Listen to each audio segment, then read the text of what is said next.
My name is Henry, and I am 72 years old. My life has been something to be proud of. I've built a strong family, had a good career, and most importantly, raised a wonderful son, Michael.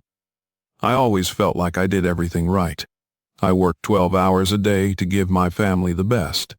In the 60s, I saved up money for our first house. It wasn't a mansion, but it was a cozy place where we spent our best years. Michael grew up, and I couldn't get enough of him. He was smart, kind, responsible. I could not have wished for a better son. He graduated from university, got a good job, and got married. I looked at him and saw my continuation. Linda and I have been together for over 50 years. When we met, she was the most beautiful girl in town. Big brown eyes, shiny brown hair, a laugh that made you forget about all your troubles. I loved her with all my heart. We lived together for so many years, went through both ups and downs, but we always supported each other. Linda was a wonderful wife. She ran the house, took care of Michael, and always had a warm word for me after a hard day at work.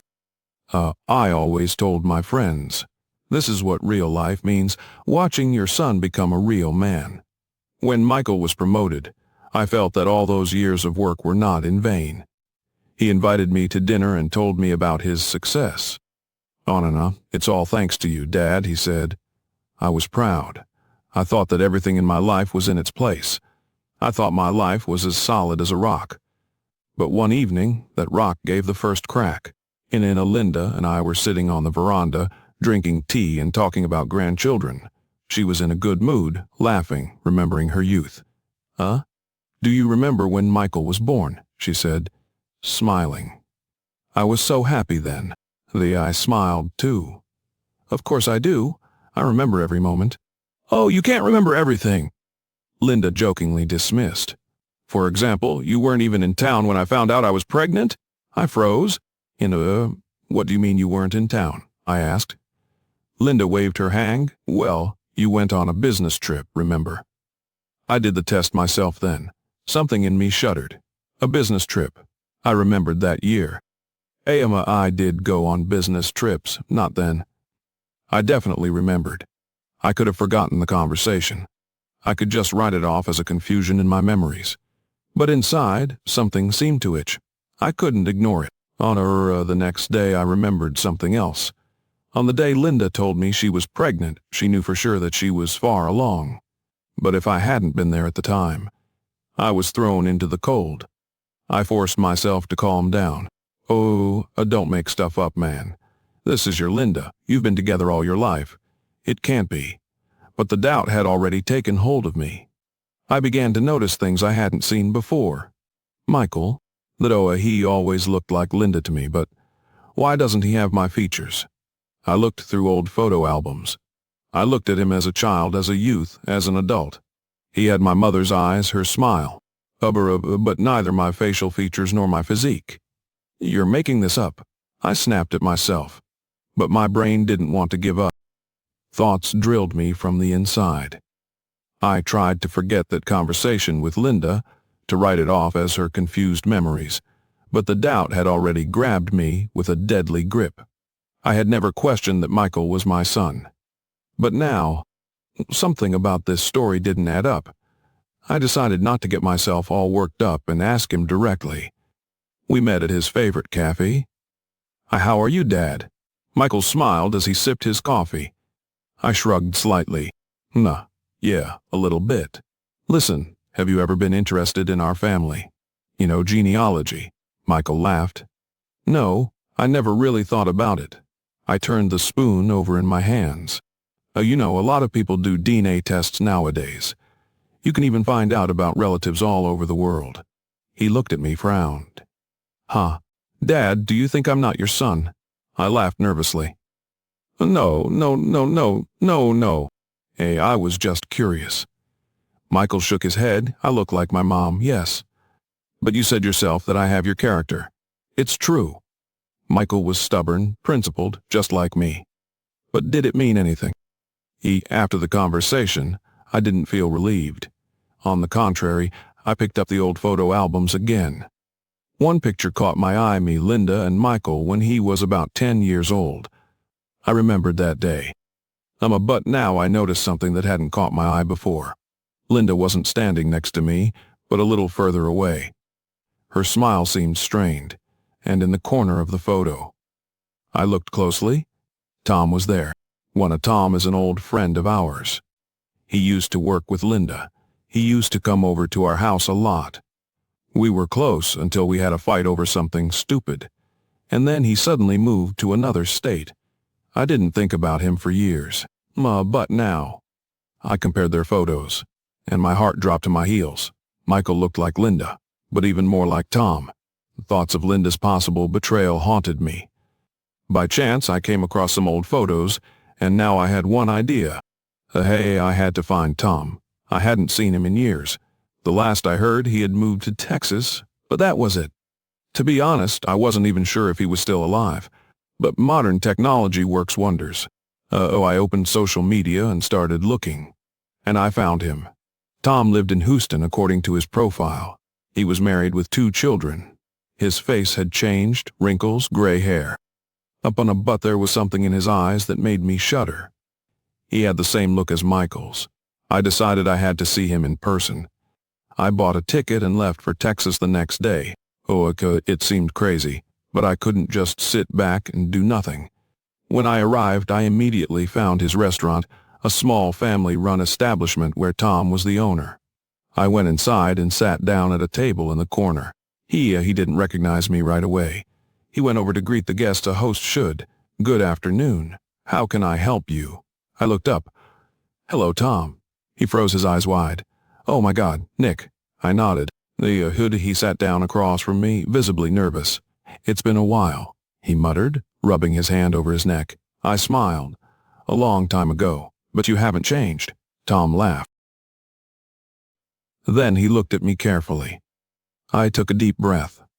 "And I want to ask you something." He was alert. "Is it about Linda?" he asked suddenly. My heart pounded harder. Yes." Tom looked down and twirled his napkin in his hands. "Oh, you know? We were young then." I couldn't believe my ears. "Is it true?" He didn't look at me. "Linda and I. It was a long time ago. I thought you knew." I clenched my fists under the table.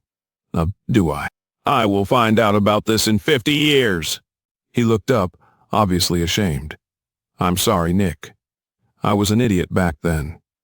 I was sitting in the restaurant, staring at Tom, and I couldn't bring myself to say anything. Everything was mixed in my head: anger, pain, despair. He twirled his napkin in his hands, avoiding my gaze. "Nick, I didn't know you didn't know," he mumbled. I clenched my teeth. "You didn't know? Why? Did Linda tell you I knew?" He hesitated. We haven't talked about it since." "Well, since she told me she was pregnant. It was like a shock." "What did you say?" Tom went cold. He trailed off, realizing he had said too much. I leaned back, trying to calm down a little. "So you were dating my wife. Then she told you she was pregnant. And what did you do? Did you just walk away?" Tom stuttered. "I didn't know. I thought she was going to be with you, and that it was your baby. And now you're not so sure." Tom sighed. "I don't mean to hurt your feelings, Nick, but look at Michael. I already have. And that's what brought me to this meeting. I left the restaurant feeling like I'd been run over by a train. If Tom wasn't lying, if he really had a relationship with Linda at the time she got pregnant. I couldn't even fully formulate that thought. Echo a doze that mean my whole life is a lie. That Michael is not my son. I stood in front of the door of Linda's house, feeling anger mixed with despair in my chest. After all these years of marriage, I couldn't imagine that one day I would have to have this conversation. I pressed the doorbell sharply. Linda opened the door, still beautiful, but her eyes were wrinkled with tension. "Nick, what are you doing here?" I walked in without even waiting for an invitation. "And we need to talk. And don't pretend you don't know what I'm talking about." Her face tensed. She clutched her robe tighter, as if it could protect her from what was about to happen. "What happened?" "You were with Tom," I said calmly, but I was seething inside. She opened her mouth as if to say something, but I held up my hand. Don't lie to me, Linda. I was talking to him. She turns pale. You met with Tom? Yes, I did. And he told me you were together. Now tell me, is Michael my son? She looks away. Nick, you've got it all wrong. No, Linda, I finally got it right. Her eyes glistened with tears. I didn't mean to lie to you, but you did. 50 years, Linda. Her shoulders shook. It wasn't planned. She sighed. We were there for you during a difficult time. Tom was there for you. I closed my eyes, trying to control the storm inside. I loved you, Nick, and Michael is your son. Regardless of biology. I shuddered. I took a step back, so he really wasn't mine. Linda started to cry. Nick, But I couldn't hear anything anymore. I walked out, slamming the door. Everything I believed in was gone. I drove home, gripping the steering wheel so hard that my fingers turned white. A storm was raging inside. 50 years of life had been a lie. The woman I trusted had betrayed me so viciously that it was hard to even breathe. And Michael. What the hell am I going to do with Michael now? I pulled the car over to the side of the road to recover a little. My head was buzzing. When I looked up, I saw a familiar face. Nick. Tom was standing in front of me. So we meet again. I looked at him coldly. Tom sighed. I understand that you are angry. Angry. I laughed bitterly. I lost 50 years of my life because of your betrayal. Tom looked away. I didn't mean to. But I did. I clenched my fists. I wanted to hit him, but with all my strength. But what would it change? Does he know? I asked after a long pause. Tom slowly shook his head. No, I hadn't told him. My heart clenched. Oh, why? Tom looked me straight in the eye. Because he grew up to be your son. How could I take that away from you? I felt the anger inside me begin to fade. I got home late. I sat down in my chair and picked up an old album. On photos of Michael, his childhood drawings, cards he made for me on Father's Day. Yes, he is not mine by blood, but he is mine in every other way. I closed my eyes. The answer was obvious, but could I take the step? I woke up early as usual. It used to be my ritual to drink coffee, sit on the porch and read the morning paper. But today the world felt different. And everything around me seemed to remain the same, but something inside me had changed forever. I had lived a lie for 50 years, and now the question was what to do next. Continue to torture myself or finally find the answer. I looked at my phone. A message from Michael appeared on the screen. Dad, we need to talk. I'll come over tonight. All day long I walked around the house, not finding a place to sit. My mind was racing. What if he already knew? What if his reaction is worse than I can imagine? At 6 in the evening, I heard a car pull in. Michael bowed and looked at me with a careful eye.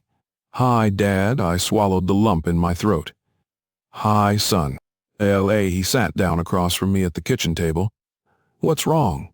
I finally asked. Michael rubbed his hands together. I want you to know, you are my father, and nothing is going to change that. My breath caught in my throat. You know that? Michael nodded. Yes, I do. My mom told me I couldn't speak. And you're not mad. Michael smiled. I am angry, Dad. But not at you. I'm angry that we lived a lie for so long. But you were a father to me. And you still are. We talked for a long time that night. We discussed everything, my feelings, his emotions, even the future. What now? He asked. I looked out the window. I think it's time to change something. The next morning I sold the house. I moved to a small town on the coast. I opened my own workshop. I've always loved working with my hands. Michael came to visit often. We finally became not just father and son, but I don't know what would have happened if I had chosen a different path. If I had let my anger eat me up inside. But I knew one thing, now I am living, not just existing. And maybe this is the main meaning of life. My son is not mine. 50 years of lies and one DNA test. An older man named Henry has been convinced all his life that he raised his own son. But after his wife dies, he accidentally finds out that he's been lied to for half a century. A single DNA test changes everything, his relationship with his son, his memories of the past, and even his self-image. Is it worth digging for the truth if it can destroy everything? Can he come to terms with the deception that lasted half a century?